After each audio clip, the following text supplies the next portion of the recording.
Good morning, Facebook. It's Krishna Bell, and I'm here today discussing Real Talk. For those of you who are not familiar with the show, this is a show that we have launched a few weeks ago where we are going to be really just keeping it real. We are offering practical solutions and sharing our personal experiences and just really concentrating on many of the issues that face women today and that face society as a whole.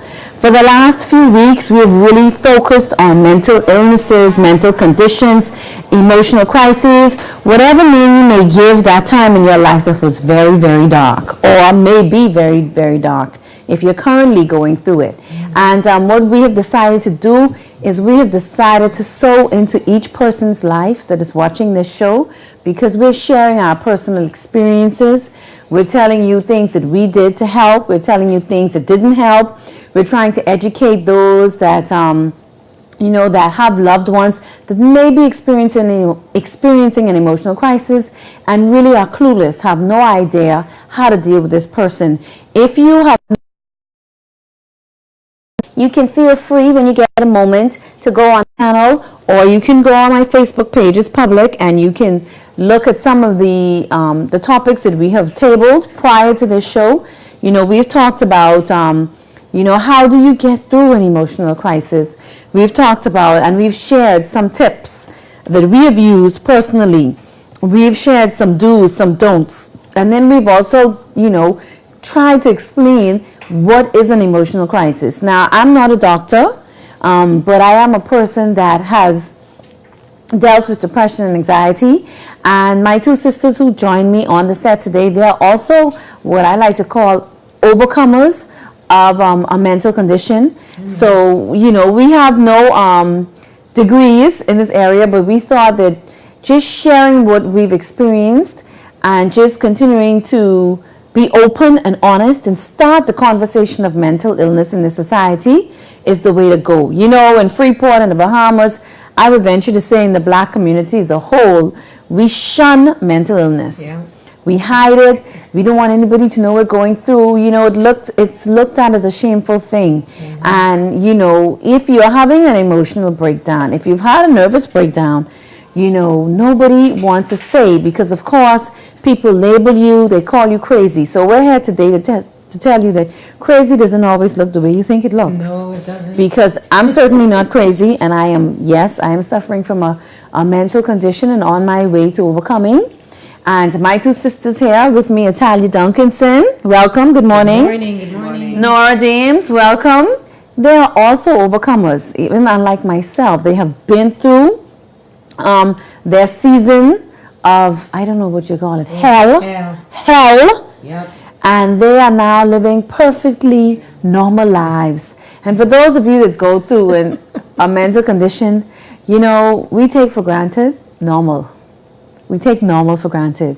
But we know that if you're suffering from anxiety, if you're suffering from depression, if you're suffering from any type of mental condition, you just yearn for the day when you are normal. Yes. So my sisters are living a, quote, normal life right now, which is hope to those of us, like myself, that are currently just battling and working our way out of this hellhole called mental crises.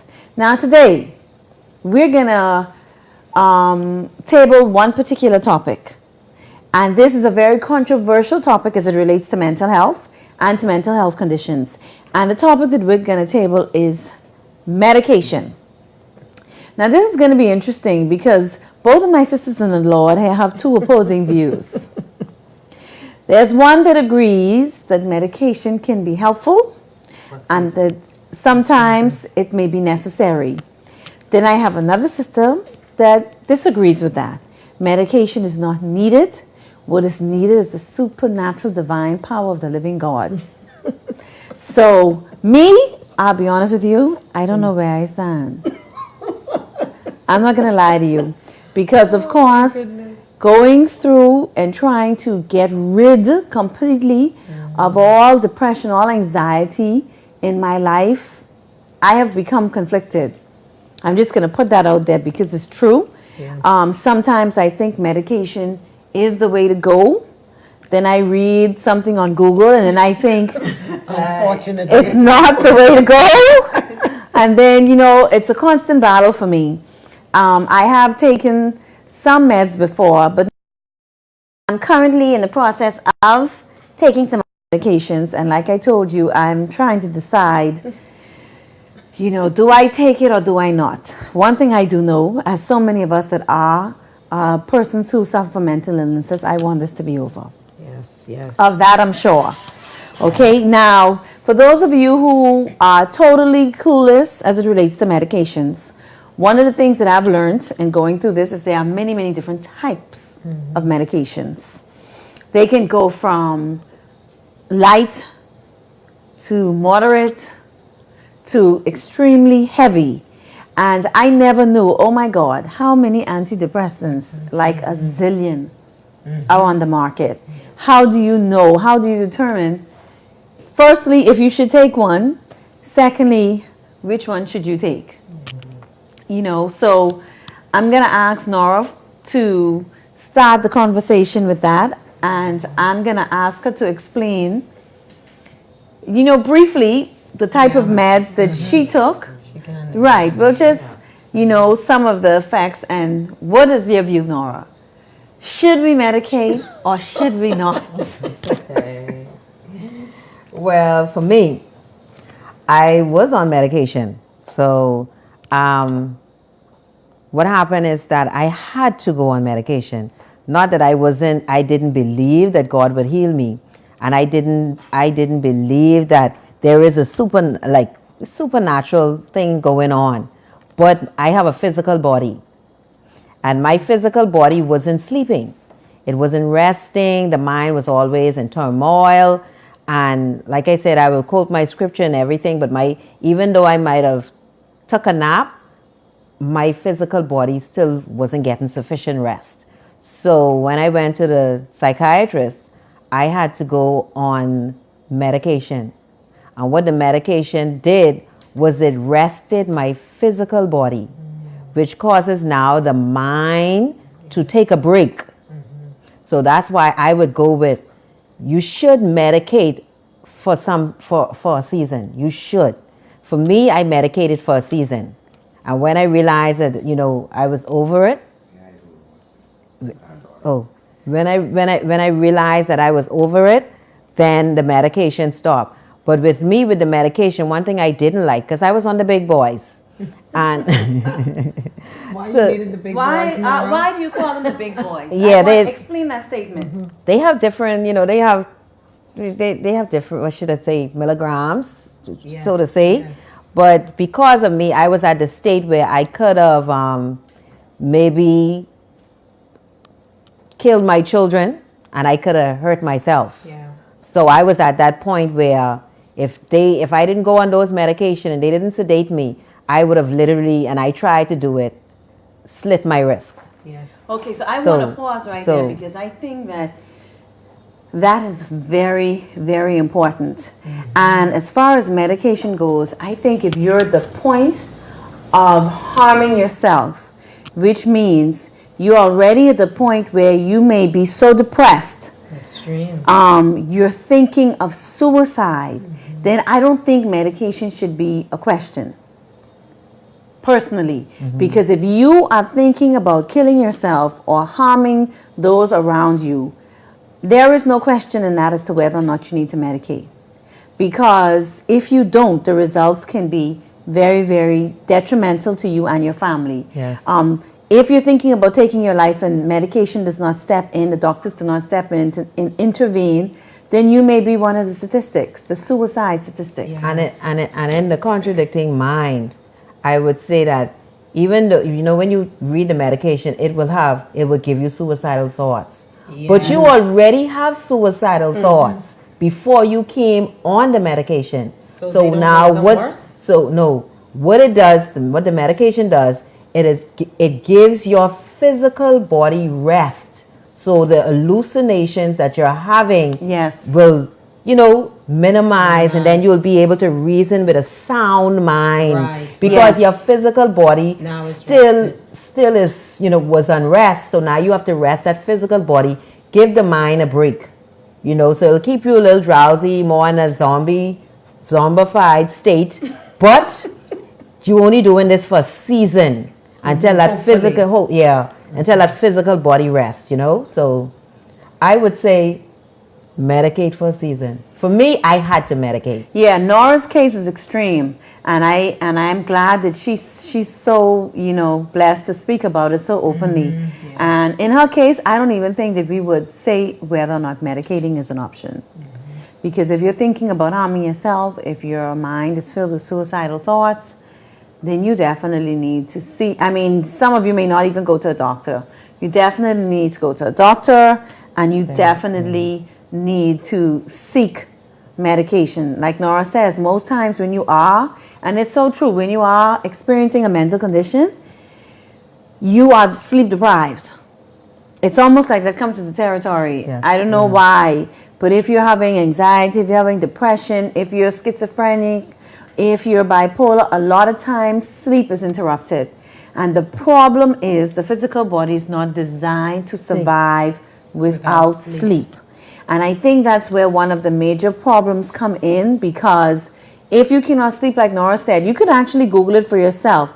But lack of sleep brings about a myriad, just a laundry list of things that will happen to you. And one of them is hallucinations. Yes. You can start to hallucinate. You just go downhill very quickly when you're not sleeping. And sometimes the only way in that moment to get sleep is to medicate. So in Nora's case, I totally advocate medicating. And one of the things that bothers me, especially being here in Freeport, Grand Bahama, is the lack of resources. Hence the reason that we have started this show, because there is so little information about these type of things. And one of the things I've realized too is there are a whole bunch of different medications. And it's important, if you can, to see a doctor who is not just going to prescribe anything, but is going to look at your individual case and maybe prescribe the medication that may best suit you. So that is something that I wanted to point out. Just because Sally got A, it doesn't mean that Nora should get A or Tally should get A, because with these medications and the way they deal psychologically with our bodies, physically, biologically, some things agree with me, some things may not agree with her. So I find sometimes, unfortunately, because we have a lack of resources here on the island, they just give everybody the same thing. And really, that is really not the way it should be. So if you can, find a doctor, maybe even if not here, but find a doctor, a psychiatrist, who can truly look at your case individually and then make an informed decision as to what type of meds, because sometimes it takes a while to find a type of medication that works for you. Okay, now I'm going to go to Tally, because Tally is a woman, a believer that suffered from anxiety for 20 years. And during that time, she refused to medicate. And today she still holds the view that medication is not the answer. So Tally, I want you to explain briefly what it was you experienced, because it's important to note the difference. And I think with the different experiences, that can play a part as to whether or not medication is needed. Okay, so. Well, good morning, everybody. Me and my sister Krishna, we usually have this is our argument on a day-to-day basis, when she starts to tell me about the medication, and then when she starts to talk about the medication, I want to shut down, and I'm like, oh, I just want to cringe in hearing about the medication. My situation, and let me just put this out there, I'm not saying that you should not medicate, because I realize that the way that I dealt with my situation, someone may not be as strong in their faith, or not believe that, this is another avenue. Now, for me, I had panic attacks, anxiety. My anxiety started from trauma. My father was an epileptic. And I remember my first experience as a very young girl. It was hearing a thump in the bathroom. And it was coming into the bathroom and realizing that my father was on the floor having convulsions. And that sent me into panic attacks. I wasn't aware of what it was. Growing up for many years not knowing what it was, but I always felt like I wanted to run away. I'd start to have the cold sweats, the palpitations. It would feel like I was having panic attacks. It would feel like my face was going numb on one side. And I realized that it all related to one thing, coming to know God, that it was a spirit of fear. In getting the information that I needed as far as what it was that I was dealing with, which was fear, even though I realized the physical body, I also believed that there was a spiritual part of me that was much stronger, the Holy Spirit, the perfect part of me. And it was a couple years ago that, still battling with the anxiety, I knew that I didn't want to medicate. Doctors had advised me, but every time I would go, like my sister, and Google medication and see the side effects, I was like, it would be a long list, that it could possibly be heart disease, it could be hallucinations, it could be what? I mean, the list goes on and on. Nausea. Everything. And I just made up my mind that, okay, this was already bad for me. That these side effects that didn't seem like it had anything to do with healing. And so I opted not to medicate. Now, I had suffered from panic attacks for 21 years. And I remember I was suicidal because I had preferred to take my life rather than live with what I was experiencing. And I did try to take my life at one point at the age of 18. I tried to take my life. I told y'all, I think on one of the shows, that I just took like 100 pills. I just was popping because I did not want to live. But I ended up waking up in ICU with my mommy looking over me mad.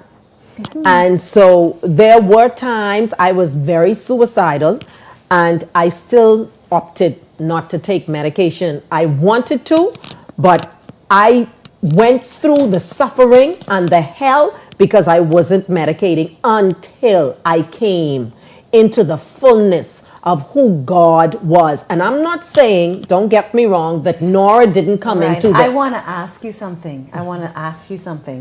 Because I keep meaning to ask and I forget.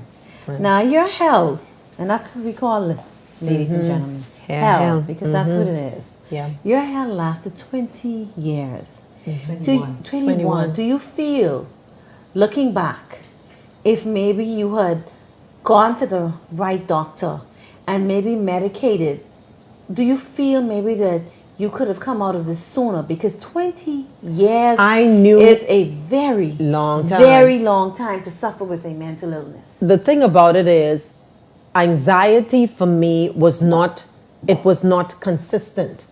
The panic attacks were not consistent. It would be times of periods there were spurs that I would go through.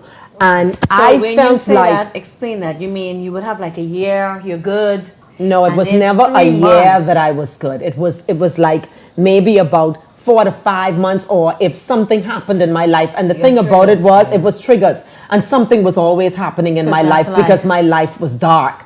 Now, I tried to numb. Rather than not take the medication, I smoked the joint. I did the weed. So you were medicating in a different way. But the weed still wouldn't help me. The weed would make me worse. But the thing about it is, the weed didn't even have any effect on me because I never got this high that they used to talk about. Moral of the story. Don't smoke weed, people. No, please. I don't recommend it. I don't recommend it. Not for mental I don't illnesses. recommend it. I really, really don't. I think it worsened the situation for me. Alcohol. It was just that weed did the same as medication because the weed put you on a mellow.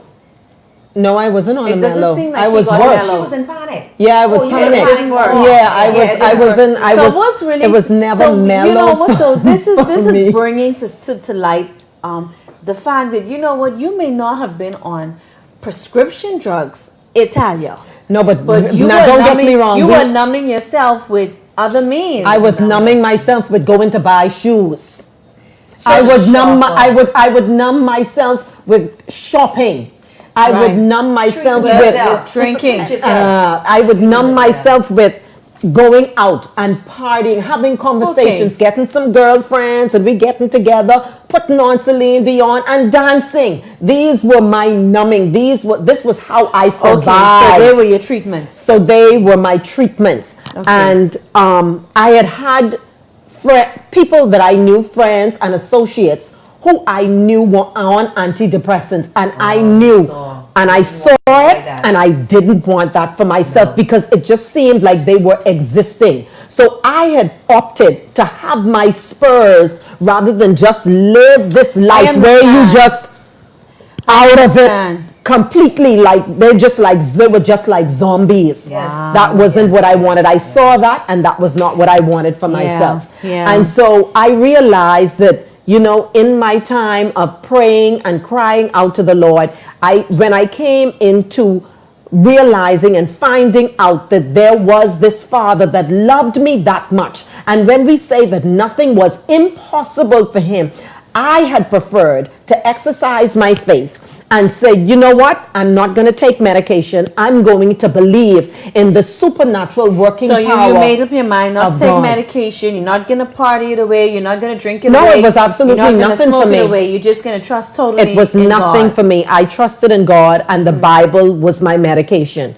The Word of God was my medication. I had been reading the Bible for years. Within that, because how many years within that did you realize that? Guess what? The medicating of the shopping, the medicating of going over the girls, the medicating of Still the had weed. anxiety. But you still had anxiety. So at that point, you weren't a Christian as yet. No. Okay, so what time did you how many years within did you become a Christian? Then you realize this is what I'm going to believe God for. I was a believer for almost 12 years. But Also, you got it. So it was 9 years within. Yes. Okay, And, all right. and the thing, and even in the 9 years within, it still wasn't me with faith. Because what I thought No, you was wasn't a faith- believer. No, Yeah. I was a believer. I had given my heart to the Lord, and I wrote a post the other day, ladies, and Facebook, and I said I was a believer, but I didn't believe. It sounds like an oxymoron. Well, that's but the how truth, many yeah. of us Yeah, are yeah. believers, but we don't believe the word of God? It's God called has our unbelief. Yeah. It's called the unbelief. The disciples had unbelief. They were saying they believe, they see God work miracles. They say, God, you can do anything but fail. God, you're all powerful, you're all knowing. And yet still when a crisis arises, they tend to panic and they started to do. And I realized that even in my believing, I'll never forget, I heard a lady one afternoon. Her name was Tiffany, and I was at Bahamas Harvest Church. Thank God. But this was the first time I heard somebody talk about overcoming anxiety and panic attacks. And she suffered this through trauma as well. And she didn't speak about medication. I'm not going to say that she didn't because I don't fully know. Right. But I know I heard her saying she started to believe the word of God. Right. And I'm gonna pause right there because something comes to my mind based on what the doctors that I would have seen said, and they did. It's only a part of the healing process with any type of mental condition or mental illness. There's a lot in your mind that you have to change. There's a lot of what they call cognitive thinking strategies. Yes. Which basically means just changing how you think. And when you're a believer, I feel like you have an edge. You have the advantage because now you have hope. You have the Almighty Creator in whom you can believe that with Him everything is possible. Yes, and it's a transformation. So, one thing I want to point out, even medication is not just gonna. No. It is, and most psychiatrists, psychologists, most of them that you speak to, they will tell you that it's only a part of the solution. Yes. That there's a lot of things that you have to do in your own life. A lot of changing the way you think and You know, I read an article that was really, really good last night talking about the different things that they did, and some of the things, even like changing your diet, making sure that you're on the right supplements, making sure that you're focused on the right things, positive thinking, not trying to put too much negativity. All of these things work together with the medication. Exactly. So I just wanted to, while that was on my mind, When you talk about the cognitive thinking, the Bible said that it's just that they didn't give credit to the Bible. No, that's all. Because think on these things that are pure, that are good, that are, I would keep you in perfect peace whose Mind mind is is stayed on me. Yes. And when you think about anxiety is this panic. It is this fear. You are not in a state of peace. No. But the Father promises that I have the ability, if you think about me, I'll keep you in perfect peace. But it's coming to the place where you can hold your thoughts captive, where you pull down It's a the fight. thoughts. It's a and fight. that in itself is a battle. That is the mental problem. Yes. It's a fight in the is. mind. Yeah, It's a fight in but the it's mind. being it's transforming the mind where you're now getting rid of all the negative, all this negative and this negative thinking that I'm gonna die, I'm gonna be living with this forever. All of this negative thinking you're expelling, and you now bringing in something new in the mind that you know what, I am gonna live in peace. I can do this. I can survive. I have had anxiety try to come back and knock on my door. My mother You'll took always ill. get- Yeah, trust me, always. you'll always have because something that life, happen, life is gonna throw you these blows, and you Once don't look and you don't expect these things to happen. But Krishna and Nora, the reality is they do. And so when my mother took ill and she was diagnosed with stage 4 cancer with a tumor on the spine and could not walk anymore, that was life throwing a blow at me, and immediately I felt the anxiety again. And so I realized that even though I felt this, I still had to be courageous, because courageous means that even though I sense this fear, I'm still moving forward. Okay, now. Now, I want to move on to another part. Tali mentioned it in what she was speaking about. And we want to look at the disadvantages of medicating and the advantages. Right. Now, some of the advantages we know are the fact that it will help improve sleep, right?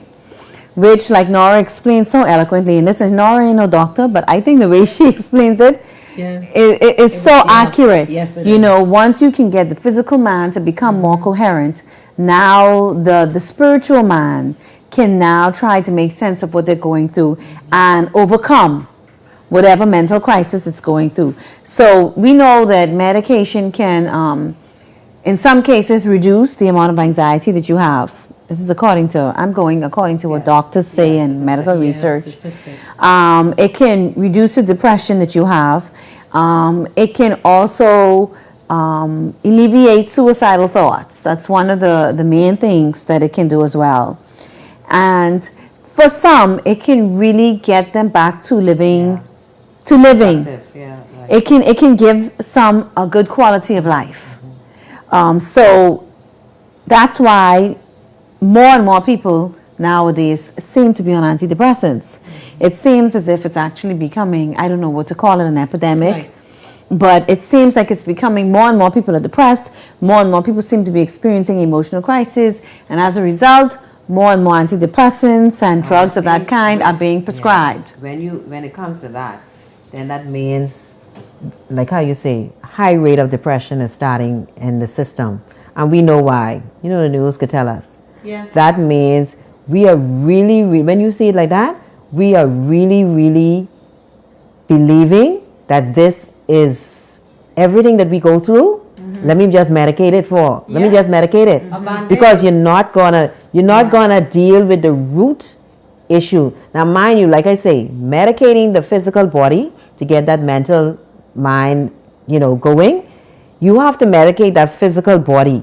But when that physical body is being rested, now you could reason with a sound mind. Yeah. That's when now you feed your mind with the things that are good, the things that are pure, the things that are wholesome. Yes. And then When you realize it, guess what? This is going to happen because I'm alive. Yes.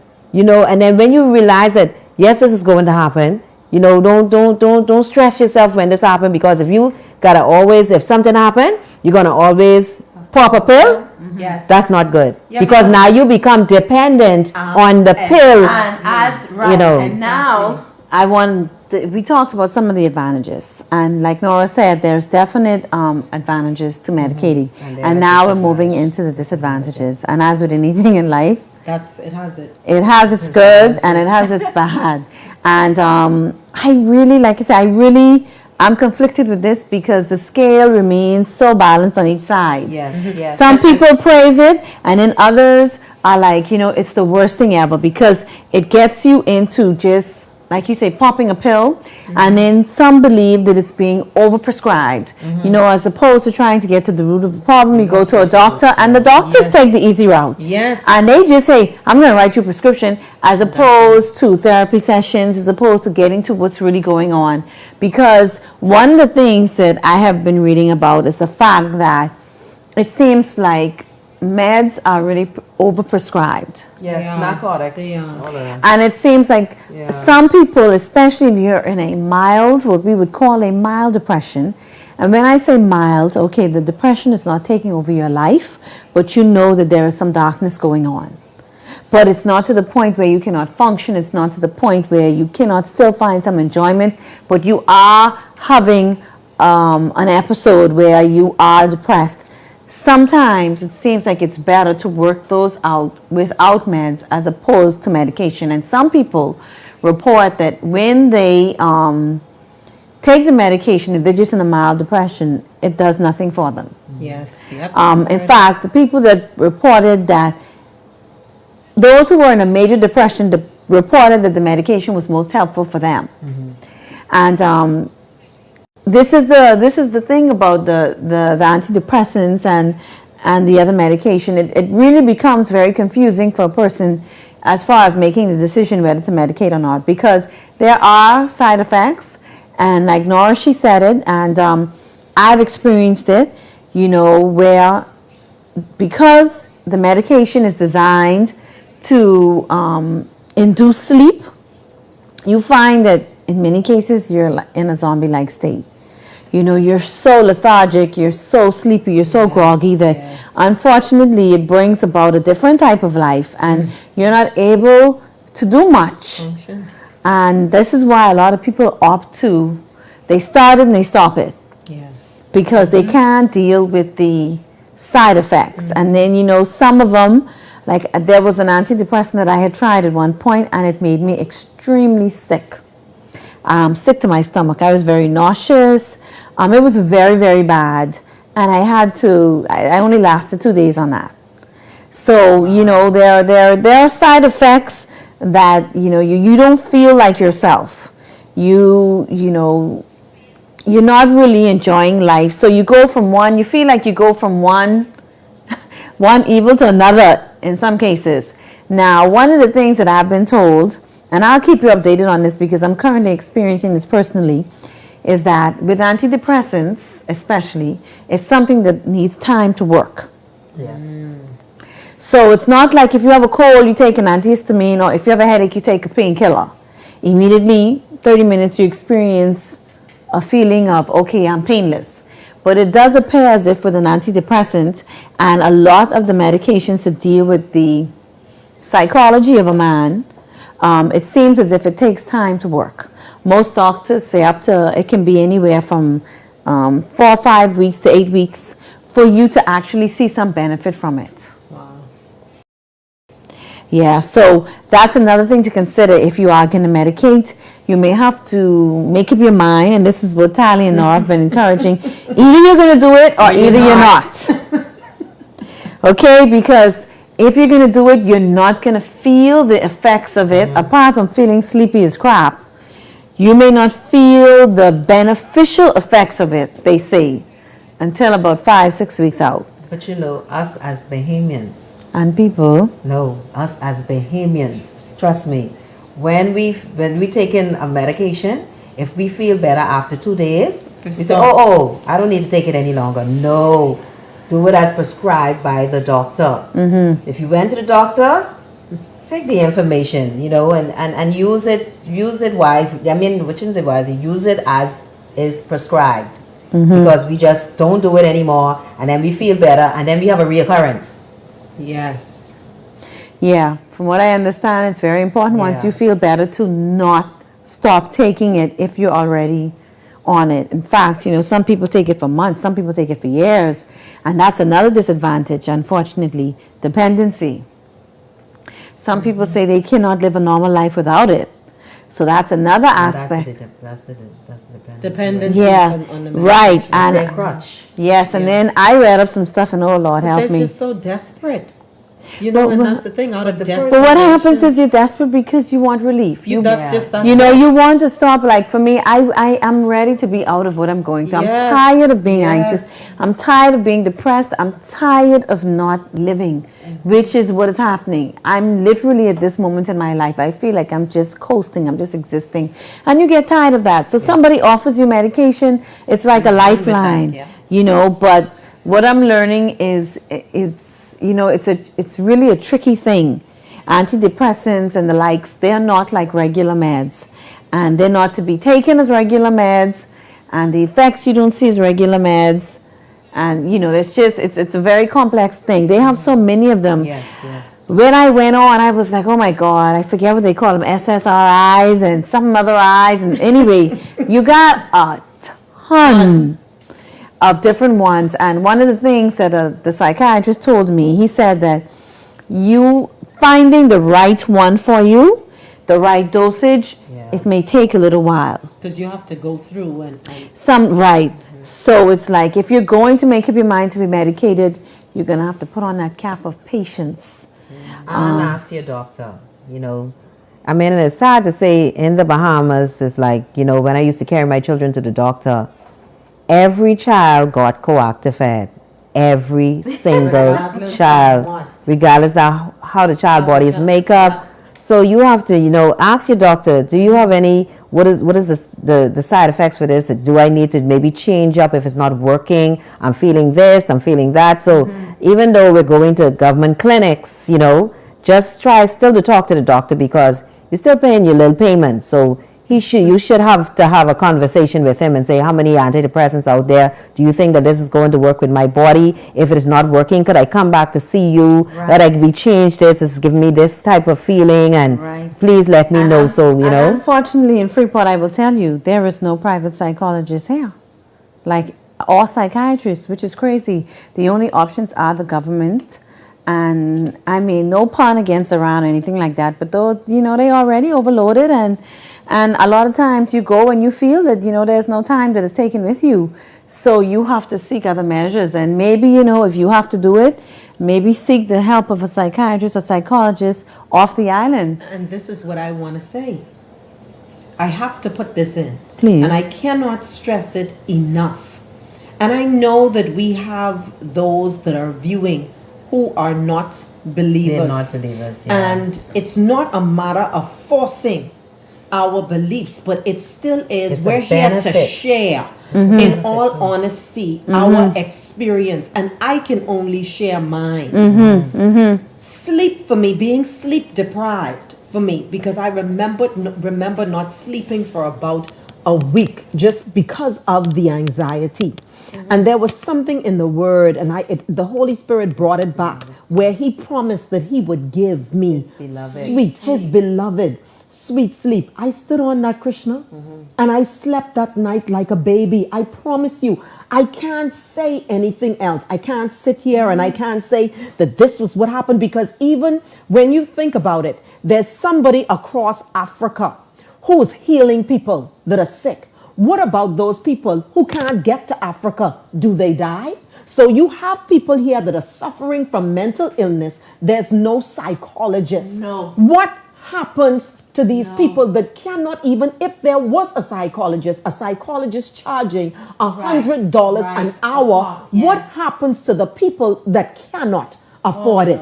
At the end of the day, it is our trust being in the most in the Father himself, who is able to do all things. Because when you do not have the money, when there's not the friend 3 o'clock in the morning, when you do not, and you cannot see your way out, and you cannot call on anybody because nobody is around, what do you do? God. Yeah. Facebook? God. Only God. Only God. Only. And you know, it's so true. I'm glad Tali made that point because, like you say, you know, it's expensive. It's very Things are rough. A lot of people, even if we had, they would not probably have the monies to go to somebody. But in the end, you know, God is our refuge. He is. He has to be. And at the end of the day, I think having a foundation firmly planted in Him is your best defense. Even though I do in some cases support medicating, I still do believe that having God in your life is the best advantage you can have as it relates to any type of mental condition. Now we're going to wrap up. It's been fun. Yes. I hope, well, has it been fun? I don't know if it's been fun for me, but She's coming here. It's been informative. it's been, I hope that you watching would have learned. Yes. And I hope that it gives you some insight as to whether or not you should make a decision to medicate or not. Okay, for some people it's best. For some if you was people, like if you have a family member that was where I was, you must medicate that physical. If suicidal thoughts are involved, then medication is no longer an option because the Lord smiled on Tali, she's sitting here. And He wants to smile. Because she didn't medicate, but she sure took all them pills. His grace. But by His grace, He allowed her attempt at suicide to be unsuccessful. And it seems like if you don't medicate, eventually you will try to harm yourself if you're already in that mind. If you're already in that mindset, it's an inevitability that you will try to harm yourself. So if suicidal, we know that medication becomes no longer an option. It's a necessity for you. And for the rest of us who are going through depression, anxiety, we may not be to that point, then you may have to talk to a doctor or somebody who can maybe lead you down the right path as to whether or not you should. As for me, I am conflicted, as I said to you, and I will keep you posted as to how my journey continues. I've done both. I've not medicated. I've medicated. I've not medicated. Right? And now, you're consistent now. well, now I'm medicating again, and I'm going to let you know how this all pans out because, you know, I want all of us to be overcomers and to be delivered from this hellhole called mental illness. So I thank you for tuning in. Please feel free. All of the shows are uploaded on my YouTube channel. Go there, subscribe. Watch them if you need to refer. Yes, by God's grace, we intend to be back here next week again. I want to thank all of our sponsors who have believed in what we're doing, and that is Simply the Best, located downtown, your audiovisual media specialist. If you're looking for videography of weddings, special events, production of commercials, if you need to rent any type of audiovisual equipment, Simply the Best in the Mayorport building, Mr. Clifford Bow is the place to go. I also want to thank the Painter's Touch, who are like the superb, creme de la creme in painting. If your business needs a job and a job well done, you can contact Mr. Daxton Dames or Miss Nora Dames at the Painter's Touch. And then Quick Picks, Mr. Mario Duncanson. If you need printing on the spot for that special occasion, parties, weddings, whatever it may be, contact Mr. Mario Duncanson, Quick Picks. Thank you all for believing in us and believing in what we're doing. And I pray that this show has been a blessing for you. Have an awesome day. May God's grace abide with you today and forever, evermore. God bless you.